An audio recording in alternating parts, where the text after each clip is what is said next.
तो हेलो दोस्तों, क्या हाल आपका। स्वागत है आपकी आज की इस वीडियो में, जिसमें मैं आपको सिखाने वाला हूं cash flow with investing activity.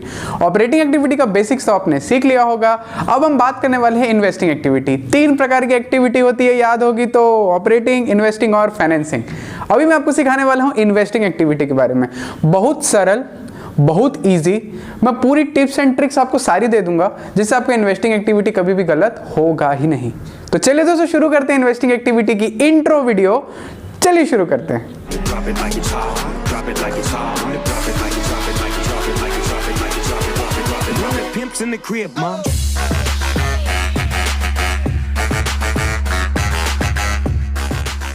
हाँ जी दोस्तों, इन्वेस्टिंग एक्टिविटी असल में क्या होता है। कैश फ्लो में इन्वेस्टिंग एक्टिविटी का मतलब क्या है, मतलब जान लो, क्वेश्चन 2 मिनट में बन जाएगा। इन्वेस्टिंग एक्टिविटी का मतलब होता है तुमने कहीं पे पैसा इन्वेस्ट किया। अब कॉमर्स वाले हो तुम लोग, इन्वेस्ट का मतलब तो पता ही होगा। स्कैम 1992 आपने देखा ही होगा, उसमें क्या होता है, हम पैसा इन्वेस्ट करते हैं। सर पैसा इन्वेस्ट कैसे किया जाता है, जैसे तुम शेयर मार्केट में पैसा लगा दो, ठीक है, या तुमने कहीं पे कोई आपने एसेट ना परचेस कर ली, वो आपके लिए इन्वेस्टमेंट हो गया। किसी को लोन वगैरह आपने दिया, एक बहुत कंफ्यूजन होता है ना दोस्तों। एक चीज बताता हूं ना, ज्ञान की बात है।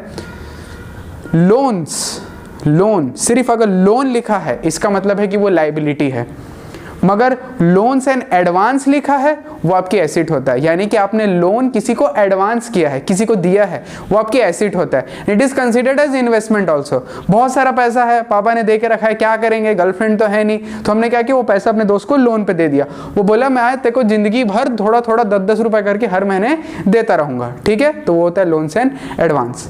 तो इन्वेस्टिंग एक्टिविटी में आपको बेसिकली क्या होता है, पैसा आवन पैसा जावन। इन्वेस्टिंग में अगर आपने एसेट खरीदी तो आपको सोचना क्या है, तुम बटुआ हो। तुम क्या हो बे, तुम बटुआ हो बे। अगर तुमने कोई चीज खरीदी तो पैसा जावन, तुमने कोई चीज बेची तो पैसा आवन। आई बात समझ में। खरीदोगे तो क्या होगा, पैसा जाएगा, बेचोगे तो पैसा आएगा। बस ये पर्सपेक्टिव रखना है। कैश फ्लो बनाना है तो तुम समझो कि मैं बटुआ हूं, मैं क्या हूं, एक पर्स हूं। अब मैं पर्स हूं तो क्या होगा, पर्स में जे तो पैसा आएगा, जे तो पैसा जाएगा, इन दोनों के अलावा कुछ नहीं होगा, ठीक है। नाउ अगर आपने किसी प्रकार की एसेट खरीदी, इट इज एन इन्वेस्टमेंट। हाँ सर, मेरी जेब में 5 लाख था, मैंने जाके ना सोना खरीद लिया, मैंने जाके कार खरीद लिया, मैंने जाके फैक्ट्री खरीद लिया, ये क्या हो गया, एक प्रकार की एसेट। अब तुमने एसेट परचेस करी, एसिड तो आ गई, पीछे एकदम फैक्ट्री खड़ी है 5 लाख रुपए, एकदम बड़ी सारी फैक्ट्री दिख रही है आपको अभी, तो वो आपके लिए ना क्या हो गया दोस्त, इन्वेस्टमेंट हो गया। तो उसमें क्या हुआ, आउटफ्लो हुआ। कहीं पे बाप दादा की जमीन पड़ी थी, आपने जमीन को उठा के बेच दिया आपने एकदम ना, जमीन को दादा को पता नहीं चला, दादा के 100 आपने अंगूठा लगवा लिया एक ठो। क्या हुआ वहां पे, आपने जमीन बेच दी, क्या हुआ, इनफ्लो। एसिड बिकी, इनफ्लो। एसिड खरीदी, आउटफ्लो। आई बस समझ में, बस इतना ही है, इसके अलावा कुछ भी नहीं इन्वेस्टिंग एक्टिविटी में। पहले मैं बता देता हूं ट्रिक, ताकि आप लोग फंसे ना। ट्रिक क्या है, only focus on fixed asset या नॉन करेंट एसेट। आपके पास क्वेश्चन में एक बैलेंस शीट आएगी, आपको जब आप इन्वेस्टिंग एक्टिविटी ना बना रहे हो, आपका ध्यान सिर्फ अपनी बंदी की तरफ होना चाहिए। और आपकी बंदी इन्वेस्टिंग एक्टिविटी के टाइम पे कौन है, सिर्फ और सिर्फ फिक्स्ड एसेट और नॉन करेंट एसेट। सर मतलब करेंट एसेट को ना पराइस्त्री को देखना ही नहीं हमको, उसी प्रकार से हमको करेंट को देखना ही नहीं, हमको सिर्फ किसको देखना है, फिक्स्ड एसेट। उसको घर में प्यार से क्या बुलाते हैं, नॉन करेंट एसेट। बस इसी पे हम लोग अपने को फोकस रखना है, इसी का ऊपर नीचे देखना है, अपनी इन्वेस्टिंग एक्टिविटी रेडी, और कुछ भी नहीं देखना। बैलेंस शीट में सब नलीफाई कर दो, सिर्फ आपका फोकस कहां, फिक्स्ड एसेट या नॉन करेंट एसेट, इसमें होना चाहिए, ठीक है। अब देखो इन्वेस्टिंग एक्टिविटी में क्या होगा, कैश आया कैश गया, आया मतलब इनफ्लो, गया मतलब आउटफ्लो, इतना तो पता ही है। अब आया यानी कि इनफ्लो कब कहलाएगा, यानी पैसा आया कब कहलाएगा। पहला, सेल ऑफ एसेट। दोस्तों इमेजिन करो, तुमने दादा की जमीन बेच दी, ठीक है, धोखाधड़ी करके, पैसा आ गया, इनफ्लो हो गया। सर वाह वाह। Dividend received, sir dividend received तो एक प्रकार से शेयर तो फाइनेंस हुआ नहीं, तुमने किसी कंपनी के शेयर खरीदे, इसका मतलब तुमने उस कंपनी में इन्वेस्ट किया। और इन्वेस्टमेंट आपके लिए क्या होती है दोस्त, एसेट ही तो होती है ना। तो अब जब आपने किसी कंपनी का शेयर खरीदा ना, तो कंपनियां डिविडेंड देती हैं आपको, ठीक है। तो डिविडेंड रिसीव्ड आपके लिए क्या हुआ, इनकम हुई, इनफ्लो। इंटरेस्ट रिसीव्ड, अपने दोस्त को याद है, लोन दिया था, लोन उससे ब्याज मिल रहा है, क्या हो गया, वो इंटरेस्ट रिसीव्ड हो गया। उसके बाद आपके पास दहेज में कॉम्प्लेक्स मिला आपको, ससुर जी ने बोला ले बेटा तेरा से वहां से किराया आ रहा है, वो आपके लिए क्या हो गया सर, इन्वेस्टमेंट थी, इन्वेस्टमेंट से पैसा मिल रहा है, किराया मिल रहा है, रेंटल इनकम, रेंट रिसीव्ड। आई बात समझ में? ये मान लिया क्या हो गया, इन्वेस्टमेंट का इनफ्लो। और एक और होता है सेल ऑफ इन्वेस्टमेंट। सर आपने अलग क्यों लिखा है इन्वेस्टमेंट? दोस्तों चक्कर है इसके पीछे, मैं समझाऊंगा आपको, ठीक है। सेल ऑफ इन्वेस्टमेंट भी क्या होता है, एक प्रकार का इनफ्लो। सर आपने एक चीज कॉमन रखी, sale, sale, received, received, received, मतलब हर चीज में पैसा आ रहा है, इस वजह से वो क्या हो रहा है, इनफ्लो। बस इतना ही याद रखना है आपको, और अगर याद नहीं भी रहोगे तो लॉजिक लगाना है, ठीक है। चलिए अब गया, आउटफ्लो की बात हो रही है, पैसा जा रहा है, कैसे जाएगा, परचेज ऑफ एनी एसेट। आपने क्या किया, किसी भी एसेट को खरीदा। दोस्त तुम दुकान जाओगे, वहां पे चॉकलेट खरीदोगे, जेब से क्या जाएगा तुम्हारे, पैसा। सेम वे में जब भी हम बिजनेस में किसी प्रकार की एसेट खरीदते हैं तो हमारी जेब से क्या जाता है, पैसा जाता है सर। आई बात समझ में? Yes sir. तो परचेज ऑफ एनी एसेट क्या होता है सर, आउटफ्लो। अब दोस्तों एक चीज ध्यान में रखना, ये बड़ा ही लचांड पॉइंट है, purchase of goodwill, patent and trademark. Purchase of goodwill, patent and trademark. Sir हमने खरीदा, गुडविल खरीदा, पेटेंट खरीदा, ट्रेडमार्क खरीदा। सर गुडविल ना बिकती है? हाँ, एडमिशन चैप्टर पढ़े हो आप लोग ना, लेके आता है पार्टनर, गुडविल बिल्कुल बिकती है। जब रिटायरमेंट होता है तब भी बिकती है, डिसोल्यूशन होता है तब भी बिकती है।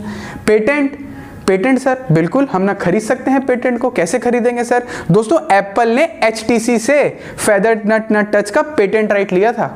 आई बात समझ में? उसके बाद ना ट्रेडमार्क, यानी किसी भी चीज को बेचने के लिए जो अपना ट्रेडमार्क वगैरह होता है उसके राइट्स की हम भी इस्तेमाल कर सकते हैं। चलिए तो क्या हम इसको खरीदते हैं? हाँ सर। यानी कि जब ये इंक्रीज हो रहा है, ये प्रीवियस ईयर से अगर इंक्रीज हो रहा है तब हम मानते हैं कि परचेज है। सर कैसे कैसे? मान लो सन 2020 की बात है, सन 2020 में आपका गुडविल दिख रहा है 20,000 का। कितने का दिख रहा है? 20,000 का दिख रहा है। अब 2021 आ गया, हैप्पी न्यू ईयर आप सबको, ठीक है।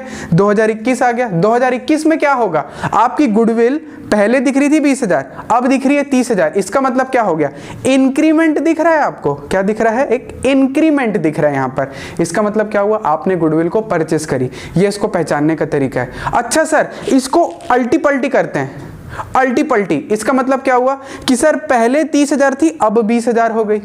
इसका मतलब हमने गुडविल बेच दी? ना ना ना ना, यही है वो ट्रिक, यही है वो अलर्ट पॉइंट। क्या है यहाँ पे कि अगर गुडविल, पेटेंट, ट्रेडमार्क डिक्रीज होता है तो वो सेल कंसीडर नहीं किया जाता, वो कंसीडर किया जाता है एमोर्टाइज। और वो हमने कहाँ डाला था? ऑपरेटिंग एक्टिविटी के फेज 1 में, non cash and non operating expenses and losses में।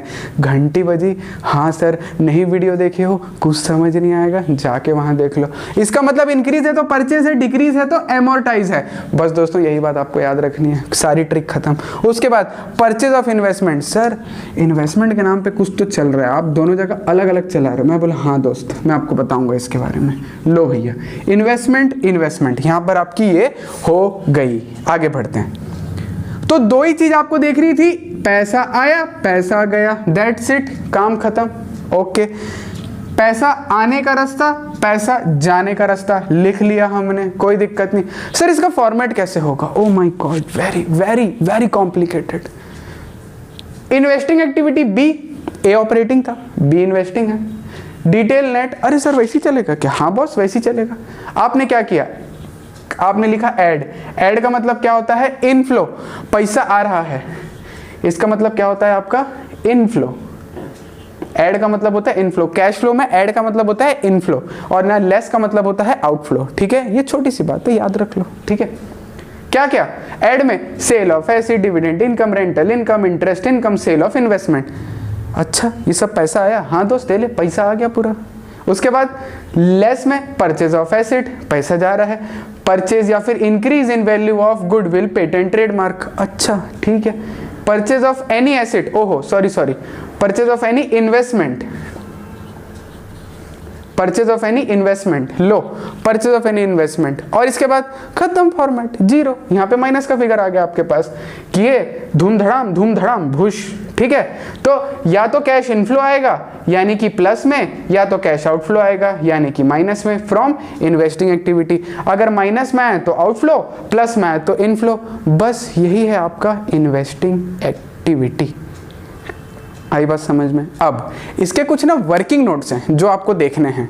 वर्किंग नोट से मैं आपको अभी सिखाऊंगा वर्किंग नोट क्या होते हैं, लेकिन उसके पहले इन्वेस्टमेंट क्या होती है मैं उसके ऊपर थोड़ा सा आपको ना ज्ञान देना चाहूंगा कि इन्वेस्टमेंट यहाँ पर कौन सी इन्वेस्टमेंट आती है। ठीक है दोस्तों, तो ना देखो इन्वेस्टमेंट दो प्रकार की होती है, एक होती है लॉन्ग टर्म इन्वेस्टमेंट, एक होती है शॉर्ट टर्म इन्वेस्टमेंट। सरल भाषा में बताया जाए लॉन्ग टर्म इन्वेस्टमेंट मतलब वो इन्वेस्टमेंट जो 1 साल से ऊपर की होती है, और शॉर्ट टर्म मतलब जो 1 साल के अंदर ही अंदर खत्म हो जाती है। ठीक है, तो जब भी हम इन्वेस्टिंग एक्टिविटी बनाते हैं तब हम उसमें क्या करते हैं, जो हम इन्वेस्टमेंट लेते हैं भले वो परचेज ऑफ इन्वेस्टमेंट हो या सेल ऑफ इन्वेस्टमेंट हो, वो हम ना कौन सी लेते हैं, सिर्फ और सिर्फ लॉन्ग टर्म। इसका दूसरा नाम होता है नॉन करेंट इन्वेस्टमेंट, यानी कि हम किस में खेलेंगे, सिर्फ और सिर्फ लॉन्ग टर्म या नॉन करेंट इन्वेस्टमेंट में खेलेंगे। ठीक है, हम कभी भी करेंट इन्वेस्टमेंट को, मार्केटेबल सिक्योरिटी को हाथ नहीं लगाएंगे, नहीं तो तुम्हारे हाथ काट दिए जाएंगे। आई बात समझ में। जब भी हम इन्वेस्टिंग एक्टिविटी करते हैं हम किस में खेलते हैं, सिर्फ और सिर्फ फिक्स एसेट्स में खेलते हैं। तो फिक्स एसेट्स आपकी कौन सी होती है,